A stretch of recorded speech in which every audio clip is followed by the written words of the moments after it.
आम आदमी पार्टी के राज्यसभा सांसद संजय सिंह जेल से रिहा होने के बाद जिला अध्यक्ष की बेटी की शादी में शामिल होने के लिए रामपुर पहुंचे। उन्होंने कहा है कि जेल में था तब शादी तय हुई थी। मुझे लग रहा था मैं शादी में शामिल नहीं हो पाऊंगा, लेकिन ऊपर वाले ने मुझे जेल से निकाला और आज मैं शादी में शामिल होने आ गया। उन्होंने भाजपा पर निशाना साधते हुए कहा है कि इन तानाशाहों से लड़ता हूं और लड़ता रहूंगा। मैं झुकने वाला नहीं हूं। प्रधानमंत्री मुद्दों से लोगों का ध्यान भटका रहे हैं, बौखलाकर मुद्दों से भटकाने की बात कर रहे हैं। मोदी जी की चालबाजियां सबको समझ में आ गई हैं। अब सब ये नहीं चलेगा।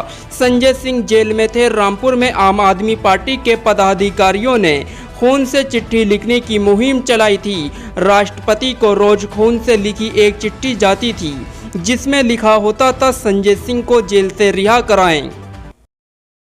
हमारे पार्टी के मुखिया हैं अरविंद केजरीवाल जी, उनके साथ जिस तरह से व्यवहार किया जा रहा है, एक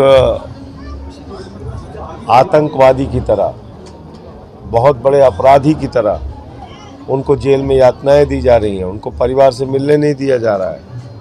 उनको इंसुलिन बड़ी मुश्किल से 23 दिन के संघर्ष के बाद उनको इंसुलिन दी गई। तो ये कितने खतरनाक लोग हैं जो केंद्र की सत्ता में बैठे हुए तानाशाह हैं। आप अंदाज़ा लगा सकते हैं कि 3 बार के चुने हुए मुख्यमंत्री को, जो लोगों के लिए दवा का इंतजाम करता है, उसको दवा नहीं दे रहे हैं। तो इसलिए हम लोग तो जहाँ जा रहे हैं एक ही अपील कर रहे हैं। 2024 का चुनाव आगे के चुनाव को बचाने का चुनाव है, आरक्षण को बचाने का चुनाव है, संविधान को बचाने का चुनाव है। 2024 का चुनाव अंतिम चुनाव है। अगर इस देश की जनता नहीं जागी तो आगे हमारे वोट का अधिकार नहीं होगा। अभी सूरत से तो शुरुआत हुई है। आपने देखा बगैर चुनाव के बीजेपी जीत गई सूरत में। यही हाल पूरे देश में होगा। आपने देखा चंडीगढ़ में कैसे बेईमानी करके जीते हैं लोग। देखा आपने कि देश की अलग अलग सरकारें तोड़ तोड़ के गिराई इन लोगों ने। तो ये मौका है, सब लोग मिलके इस तानाशाही का अंत कीजिए, वरना ये जो वोट का अधिकार है वो भी आपका छिन जाएगा। ये जो पहली लहर रही उसके बाद अब दूसरे जो है मतदान होगा। पहली लहर तो इंडिया गठबंधन की थी। पहले चरण में जो लहर थी वो इंडिया गठबंधन की थी। 8 सीट हुई है पश्चिमी उत्तर प्रदेश की, 6 सीटें इंडिया गठबंधन को जा रही हैं पहले ही चरण। तो बीजेपी तो हार रही बुरी तरीके से, और इसीलिए प्रधानमंत्री जी बौखला के मुद्दों से ध्यान भटकाने की कोशिश कर रहे हैं। मुद्दा है बेरोजगारी, मुद्दा है महंगाई, मुद्दा है 15 लाख करोड़ रुपए अपने दोस्तों का मोदी जी ने क्यों माफ़ किया, मुद्दा है एक ही अपने दोस्त को पूरे देश की संपत्ति क्यों सौंप रहे हैं, ये मुद्दा है। इस तरह से कांग्रेस के मैनिफेस्टो को लेकर स्टेटमेंट प्रधानमंत्री जी ध्यान भटकाना चाहते हैं। उनसे पूछिए ना कि भाई 20 करोड़ नौकरी मिल गई देश के नौजवानों को 10 साल में। आपने कहा था 2 करोड़ नौकरी हर साल देंगे। काला धन आ गया, 15 लाख चला गया खाते में। उनसे पूछिए किसानों की आय 2 गुना हो गई। 15 अगस्त 2022 तक सबको पक्का मकान मिलना था, मिल गया।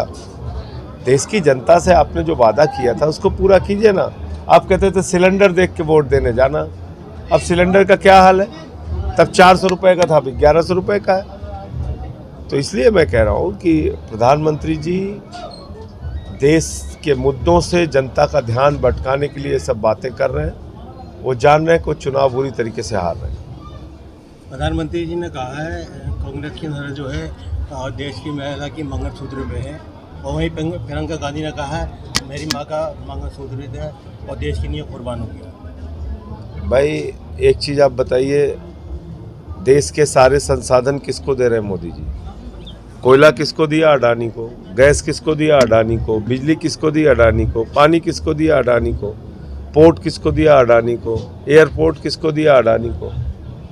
रेल किसको दिया? अडानी को। सेल किसको दिया? अडानी को।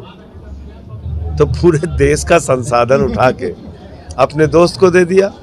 और क्रिकेट किसको दिया? बीसीसीआई का चेयरमैन अपने भतीजे को बना दिया मोदी जी ने। तो सारे जो गुजरात के इनके दोस्त हैं उनको तो सारा कुछ पूरे देश की बैंक लूटने को कह दिया इन्होंने। मेहुल चौकसी, नीरव मोदी 20,000 करोड़ रुपए लूट लेता है बैंकों का, विजय माल्या 10,000 करोड़ लूट लेता है, 6,000 करोड़ नितिन संदेशा ने लूट लिया, 3,000 करोड़ ललित मोदी ने लूट लिया।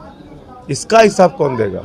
आपने 15 लाख करोड़ रुपए अपने पूंजीपति दोस्तों का माफ़ किया है, उसका हिसाब कौन देगा? देश की जनता को तो आप 82 करोड़ लोगों को 5 किलो राशन पे जिंदा रखे हुए हैं। तो इसलिए मोदी जी की चालबाजियां आप लोग समझ चुके हैं, अब चलेगी नहीं इस बार ये सब नहीं चलना है, इस बार बिल्कुल नहीं चलना है। सभी को ज्ञान बांटा जा रहा है, ये हिंदुस्तान बांटा जा रहा है, हमें मंदिर और मस्जिद दिखाकर हमारा ध्यान बांटा जा रहा है। तो इसलिए जो ध्यान बांटने की कोशिश की जा रही है ये कामयाब नहीं होगी मोदी जी की। क्या लग रहा है ये राहत इंदौरी के बेटे की लाइन है, कल उन्होंने पढ़ा, बहुत अच्छी लगी तो इसलिए आपको सुना दिया। क्या लग रहा है आपको 400 पार का नारा दे रहा मोदी? 400 पार का नारा तड़ी पार होगा, आप चिंता मत कीजिए। तड़ी पार होगा। हाँ, तड़ी पार।